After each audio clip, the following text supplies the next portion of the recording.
Hi everyone.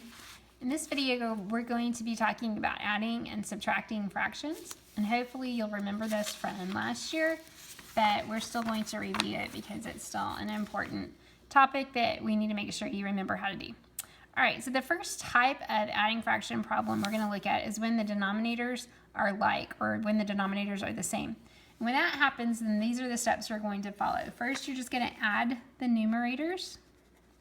Remember, the numerators are the top part of the fraction. Step 2 will be to keep the denominator the same, so you're not going to change that denominator. It's going to stay the same, and that's the bottom part of the fraction. The last step, always with fractions, is to simplify. So let's apply this to the first example. We can see that 9 is the same denominator for both of these fractions, so we're just going to add their numerators. 5 plus 1 is 6. And then I'm going to keep the denominator the same. I don't add it, it stays the same. So this stays a 9. And my last step is to check to see if it can be simplified. And 6 and 9 both have a common factor of 3, so they're both divisible by 3. So I need to go ahead and divide. 6 divided by 3 is 2, and 9 divided by 3 is 3. And then 2/3 is the lowest it's going to go. This is in lowest terms, or this is the simplest it can get, so 2/3 is my answer. In number 2, the denominators again are the same. They're both a 5, so I can add their numerators. 3 plus 1 is 4.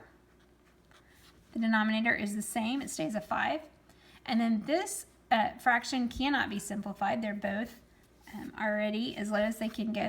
We could divide them both by 1, but that wouldn't change the fraction, so we're just going to leave 4/5 as our final answer for this one.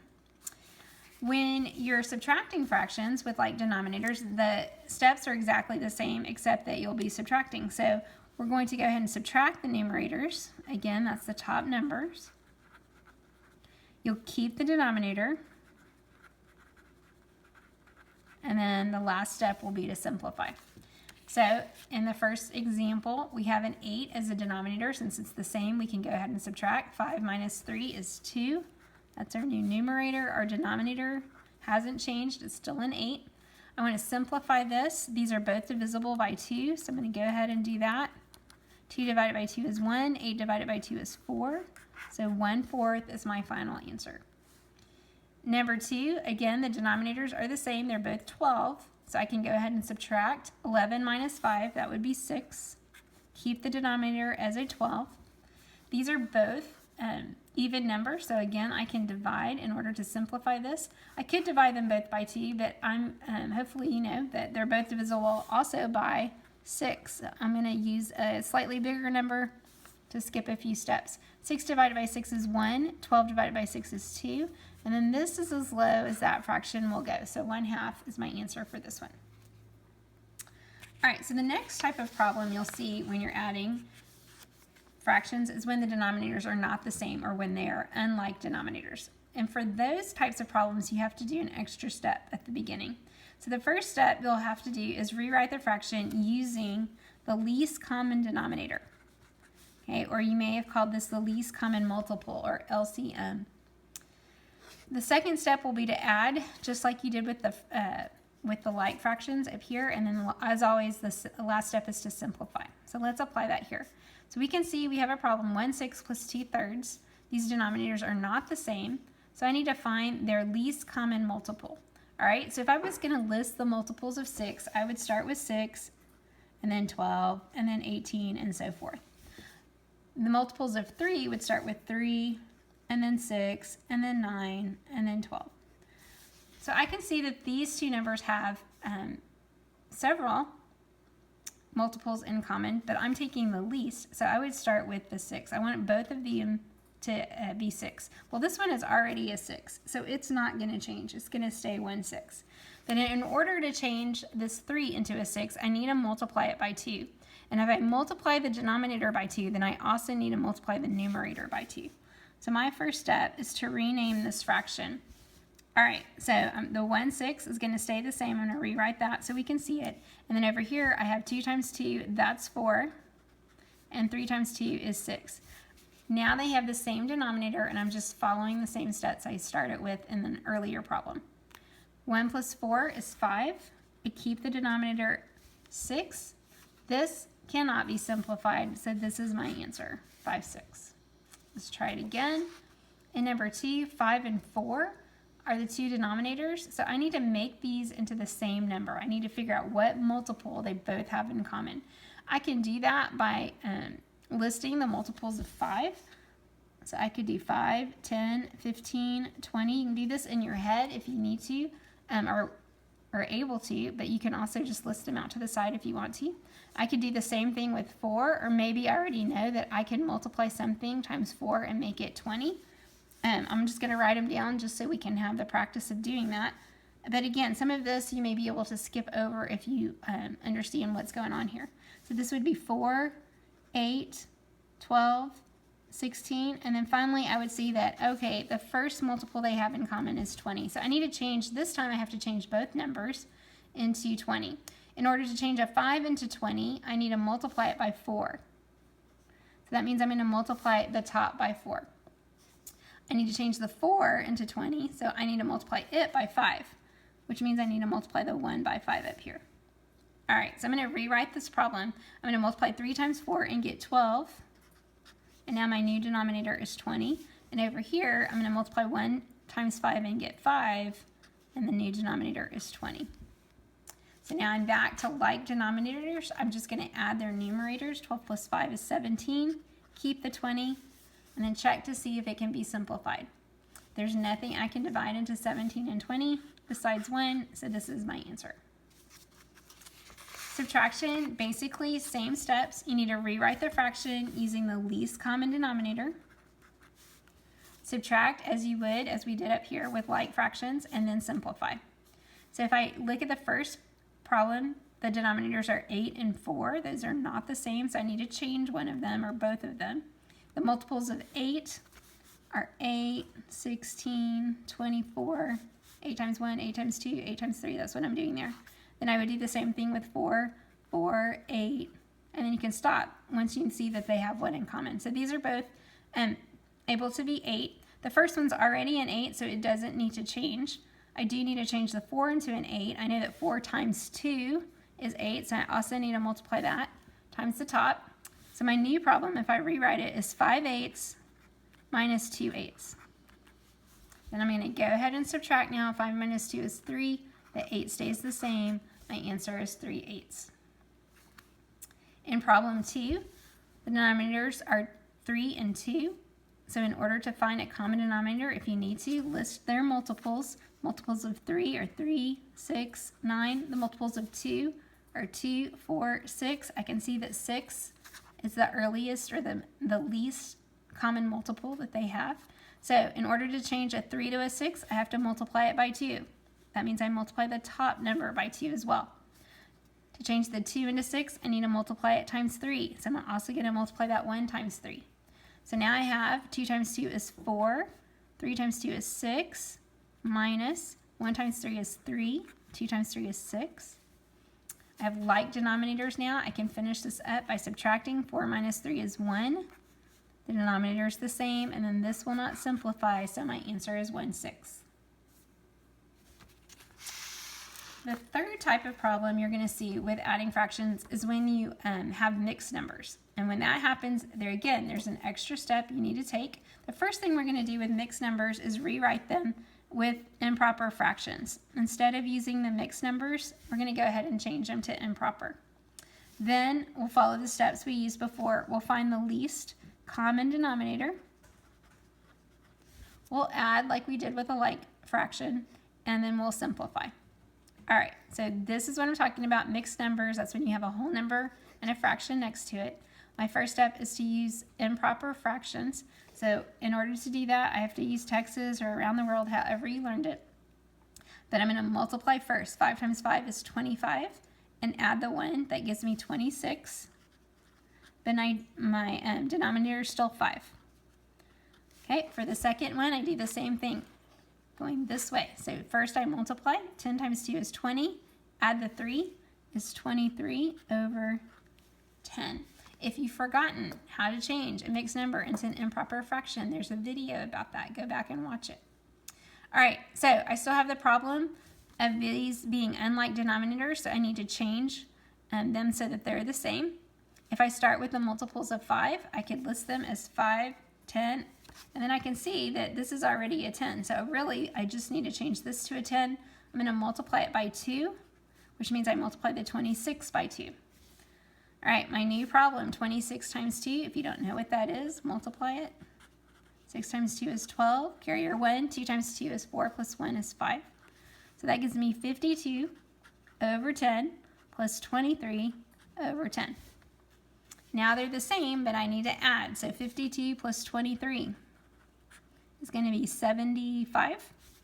So now I have 75. I keep the denominator of 10. But this is still improper, so I need to change it to a mixed number. Again, there's a video about this if you've forgotten how to do it, but basically you're using Taibou, top in, bottom out. I'm dividing. 10 will go into 75 7 times. That becomes my whole number. 7 times 10 is 70. When I subtract, I get a remainder of 5. 5 becomes my numerator, and then my denominator hasn't changed. It's still a 10. All right, as always with fractions, my last step is to simplify. So can this fraction be simplified? Yes, it can. They're both divisible by 5. Oops.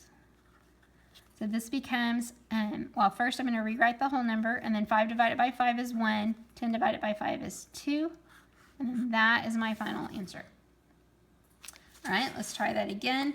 First step is to make these into mixed numbers. So I'm going to to make the mixed numbers into improper fractions. 9 times 1 is 9, plus 5 is 14. Keep the denominator, 9. The second one, 6 times 4 is 24. Add the 1. That's 25. Keep the 6 as your denominator. These are not alike, so I need to make them the same thing. All right, if I start by listing the multiples of 9, I get 9, 18, 27. If I list the multiples of 6, they are 6, 12, 18. Okay, these both have a common factor of 18. Now, some of you may think, oh, well, I'll just multiply 9 times 6 and get 54. Yes, you can use that as your denominator, but you're going to have to simplify a lot more because you're not using the least common denominator. All right, in order to change 9 into 18, I need to multiply it by 2, so I'm multiplying 14 by 2. In order to change 6 into 18, I need to multiply it by 3, so I need to multiply 25 by 3. My new numerator is 14 times 2 is 28. 9 times 2 is 18. 25 times 3, think about quarters. 3 quarters is 75 cents. 6 times 3 is 18. All right, once they have the same denominator, I'm just going to add their numerators. 28 plus 75. 8 plus 5 is 13. Carry your 1. 2 plus 7 is 9. Plus 1 is 10. That gives me 103. Keep the 18. This is improper. I need to change it to a mixed number before it can be done. So now I'm going to divide using Taibou. 103 goes in, 18 goes out. 18 is pretty close to 20. So I'm going to try to figure out how many 20s can I fit into about 100. So I know that there are 5 20s in 100, so that's a pretty good place to at least start. And then I'm going to multiply. 5 times 8 is 40. Carry your 4. 5 times 1 is 5 plus 4 is 90. Now, I did this a little shortcut, but if you're not sure what that is, then out to the side or on a scratch piece of paper, you can be multiplying. 18 times 5 is 40, which is 90, and then subtract 90. All right, when I subtract, 3 minus 0 is 3, and then I'm going to have to borrow, make that 10. 10 minus 9 is 1. So the 5 is my whole number. The 13 is my numerator, and then 18 is still my denominator. My last step is to simplify if possible. This does not simplify, so I'm going to leave it as 5 and 13/18. All right, so let's look at subtraction. The steps, basically the same. Rewrite as an improper fraction first. This is just when you have mixed numbers. Find the least common denominator. Subtract as you did before, and then simplify. All right, I've got mixed numbers here. Again, around the world, Texas, multiply, and then add. 8 times 3 is 24. Add the 7. So 24 plus 7, 11. Carry your 1 is 31. gives me 31. Keep the 8. Keep the subtraction sign. And do it again. 4 times 1 is 4. Add the 3, 7. Keep the 4 as your denominator. All right, find a common denominator of 8 and 4. The multiples of 8, 8, 16. Multiples of 4, 4, 8. You can stop. They're both 8. So this is the only one that needs to change. I need to multiply it by 2, and I need to multiply the top by 2. So 31 eighths doesn't change. 7 times 2 is 14. 4 times 2 is 8. Now I can subtract 31 minus 14. I'm going to borrow and get 11. 11 minus 4 is 7. 2 minus 1 is 1. So now I have 17 over 8. This is improper, so go ahead and change it to a mixed number by dividing. 8 into 17 will go 2 times. 8 times 2 is 16. When I subtract, I get 1. So this, the 2, is my whole number. The remainder is my numerator, and then my denominator hasn't changed. It's still 1/8. This cannot be simplified, so this is my final answer. In number 2, again, start with improper fractions. 3 times 8, 24. Add the 2, 26. Keep the 3. All right, if you want to test yourself, pause the video and try to work this out and then check your answer with me. I'm going to keep going. Keep this subtraction sign. 2 times 2 is 4. Add the 1, that's 5 over 2. The common multiple of 3 and 2, if you don't know what that is, try the multiples. 3, 6, 2, the multiples of 2, 2, 4, 6. I can see it's going to be 6. This one I multiply by 2. This one I multiply by 3. All right, so 26 times 2. If you're not sure what that is, multiply it. 26 times 2 is 12. Carry your 1. 2 times 2 is 4 plus 1 is 5. Gives me 52 over 6. Over here, I have 15. 5 times 3 is 15 over 6. Now I can subtract 52 minus 15. Careful when you're borrowing. 12 minus 5 is 7. 4 minus 1 is 3. It gives me 37 over 6. We're not done. This is improper. So to change it into a mixed number, I tie it. 37 goes in. 6 goes out. 6 will go into 37 6 times. 6 times 6 is 36. I have a remainder of 1. So this 6 here is my whole number. My remainder is my numerator. And then my denominator doesn't change. It's still a 6. This cannot be simplified, so 6 and 1, 6. Final answer. All right, and then 3 is a little different. You're subtracting a mixed number, but you're starting with a whole number. So when that happens, you still want to make these into improper fractions. So how do I make 7 into a fraction when it's a whole number? By rewriting it as 7 over 1. Then I'm going to do 3 times 4 is 12. Add the 2. Remember, this is multiply and add. Some people call this Texas. 4 times 3 is 12 plus 2 is 14 over 3. I still need a common denominator. So the common denominator of 1 and 3 is 3. In order to change this to a 3, I multiply it by 3. 7 times 3 is 21. This is 3. And this one didn't change. It's still 14 over 3. So I'm ready to subtract 21 minus 14. Again, be careful when you're borrowing. 11 minus 4 is 7. So that is my new numerator. 3 is my denominator. It's improper, meaning the top is larger than the bottom, so I need to divide. Top goes in, bottom goes out. 3 will go into 7 2 times. 2 times 3 is 6. When I subtract, I get 1. So this 2 is my whole number. The remainder is my numerator, and then my denominator hasn't changed. It's still a 3. This doesn't simplify, so 2 and 1/3, final answer. All right, so that is adding and subtracting fractions. Again, it's basically the same steps, but the problems get a little more complicated when you're not working with like fractions, because you're having to find your own like fraction or common denominator. All right, see you in class.